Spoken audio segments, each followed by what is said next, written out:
हमारे वृंदावन में एक बहुत सिद्ध संत थे, निम्बार्क संप्रदाय के पूज्य प्रातः स्मरणीय श्री रामदास जी काठिया बाबा।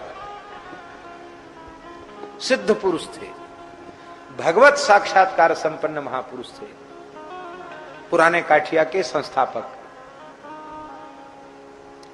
बाबा बड़े अवधूत, बड़े फक्कड़ थे महाराज। उनके इतने चमत्कार की बहुत मोटी पोथी है उनके चरित्र की। विलक्षण जीवन उनका। संत दासी काठिया जो पहले बैरिस्टर थे, उनको आकाश मार्ग से जाकर छत पर सो रहे थे, जगा करके भजन का उपदेश किया था उन्होंने। और वे बैरिस्टर बाबू जब शिष्य बनने आए उनके, तो देखा बाबा वृक्ष के नीचे बैठे हैं, त्यागी तपस्वी धुनी लगाए बैठे हैं, चिलम चल रही है, बाबा धुनी पर बैठे हैं। कभी कोई गलती करता तो डांट डपट करते, गाली गलौज भी करते। अरे बोले यही महात्मा है जो हमको दिखे थे रात को। बोले पहले देख लें इनके पास हम रह पाएंगे कि नहीं। ब्रज परिक्रमा आरंभ होने वाली थी, वे भी ब्रज परिक्रमा में सम्मिलित हो गए।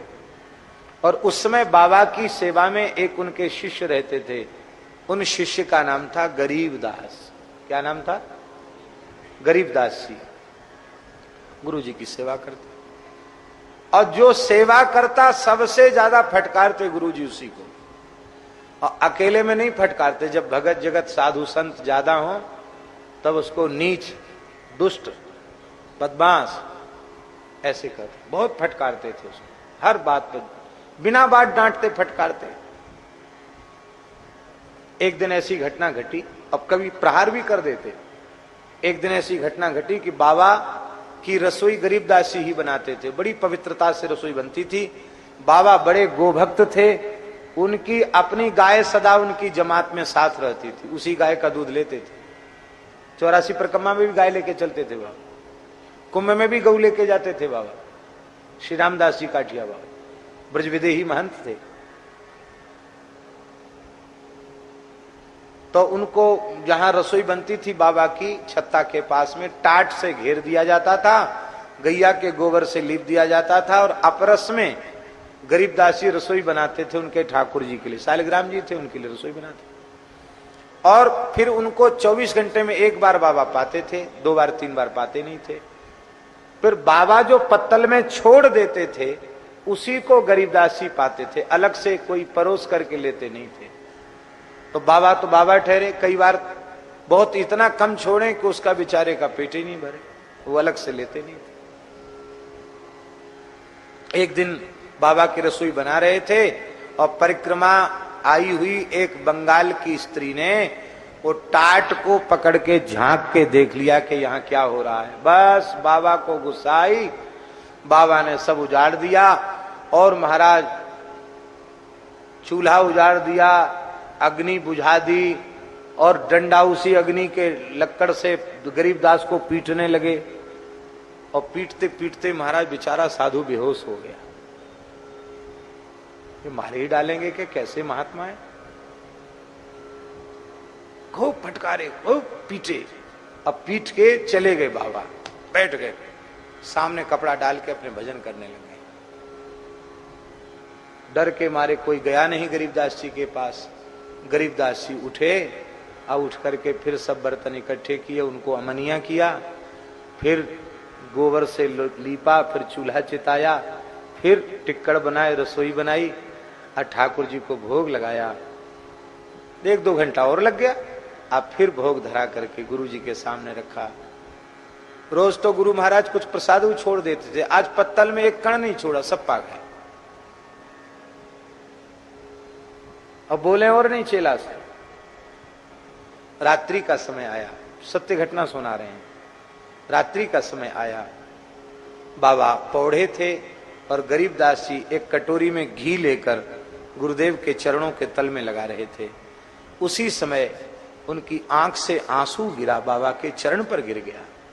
गरीबदास, हाँ महाराज जी, रो रहे हो?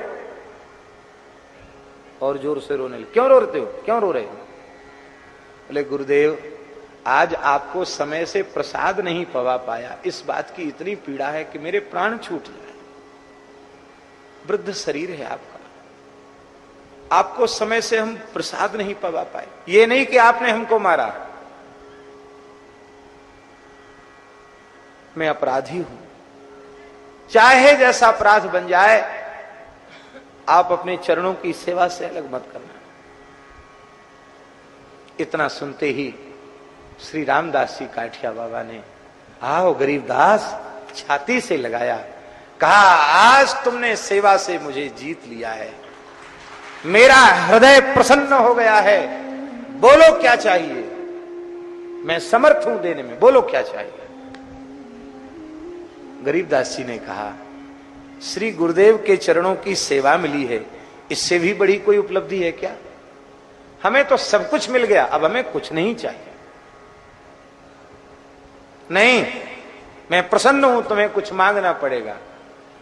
तो बोले महाराज अंतिम क्षण तक मुझे आपकी सेवा प्राप्त हो, और आप लोगों से सुना है कि जीवन युगल सरकार का प्रत्यक्ष दर्शन करने के लिए मिला है, तो हम तो इसके लायक हैं नहीं, आपकी कृपा हो जाए तो कम से कम जीवन में एक झलक युगल सरकार की मिल जाए।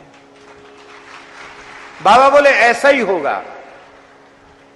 और कुछ समय के पश्चात, कुछ वर्षों के पश्चात एक बार पुनः परिक्रमा हो रही थी, परिक्रमा बिहार कुंड पर पहुंची, और उसी समय गरीबदास जी ने गुरुजी को भोग प्रसाद भी पवा दिया था।